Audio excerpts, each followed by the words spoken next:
Just summarise the day very quickly. It's the end of the day. I think it's been a fantastic day. I've enjoyed being here. We started this morning, if you remember, with Minister Giannini talking about the Buona Scuola and the focus that the Italian government and the Italian presidency is putting onto digital tech. And it was fantastic to hear that speaking as Digital Europe. And in particular, the points that struck me were, first of all, the sequence of things that she was focusing on. It's all about training teachers to train people. And I think that's very important and mustn't be forgotten. It's about investing in digital tools in schools, which are focused on two things, coding, but also digital thinking. That's often left out. It's not just about the technical side of this. It's also about changing the way you think about things. The point that Stefana was making very clearly just before me.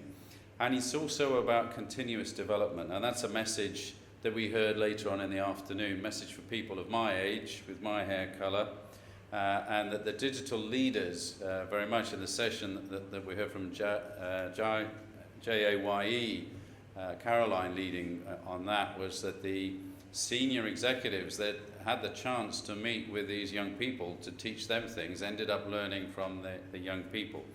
And that's a fantastic opportunity. We heard from Minister Pellegrini, who set out the skills shortages and challenges, and picked up on the point that was also made by Minister Giannini that we need a second language as well as a coding language. And I think that's very important for everybody. And then Signor Gozzi put a real question mark to us, building from things like the success of Digital Venice and saying that, has the EU really done what it said it would do around digital skills in the digital market? And I think his answer was not yet. But we have a choice here. We either surf the tide or we're swept away by the tide. And of all things, we must not be a paranoid android. I don't know if that was suggested to him by iOS or Windows, but anyway. And certainly, he then highlighted, and it was followed on by colleagues from the EU, the scale of the challenge facing us and the opportunity. That the skills gap is rising, but obviously that also represents an opportunity for us to address the employment challenge in the EU and throughout the Western world. Then the next session, we obviously heard more about those statistics, but we also heard something that really struck me. It's not just hard tech skills, it's also soft skills, and mostly about digital thinking again and the way you bring entrepreneurship to the deployment of those skills. The afternoon sessions, obviously, I was dipping in and out, so I didn't get everything in every one, but again, I was very struck on the different ways that education and development and training can be delivered and the various industry initiatives to support that.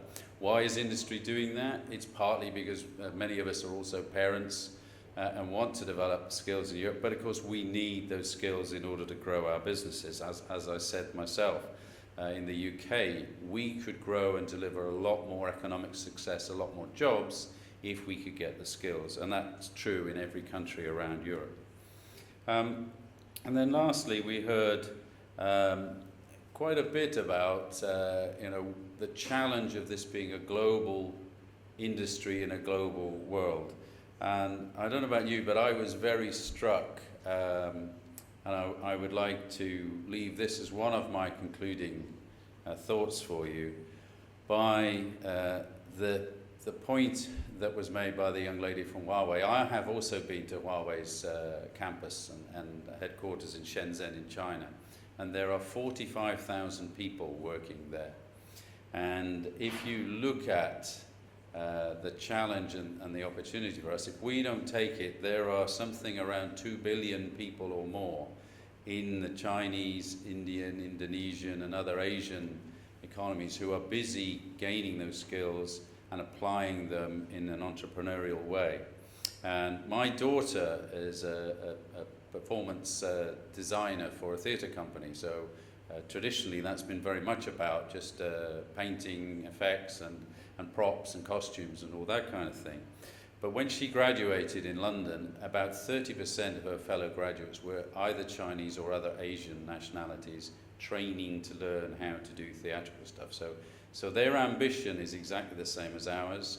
What they want to do is exactly the same as ours in Europe, and they are the people that we have to match and to work with going forward. And the last point I want to leave you with is the encouragement that I took from the awards ceremony. I thought what we saw there is not only is there the opportunity, but we are actually quite good at it. And you saw some fantastic examples, very young people. It's a great pleasure to see someone aged 9 from Ireland, very confident and both technically skilled and soft skilled, quite obviously.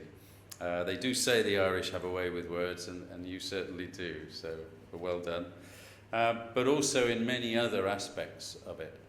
And that's the thing that I would like you to take away with you as you leave this conference and think about it. It is about bringing all the skills, all the culture, all the capability into the digital world and taking advantage of all that. And that's really what this eSkills initiative is all about. And that's why Digital Europe is so pleased to have been involved in this conference and also in the whole program.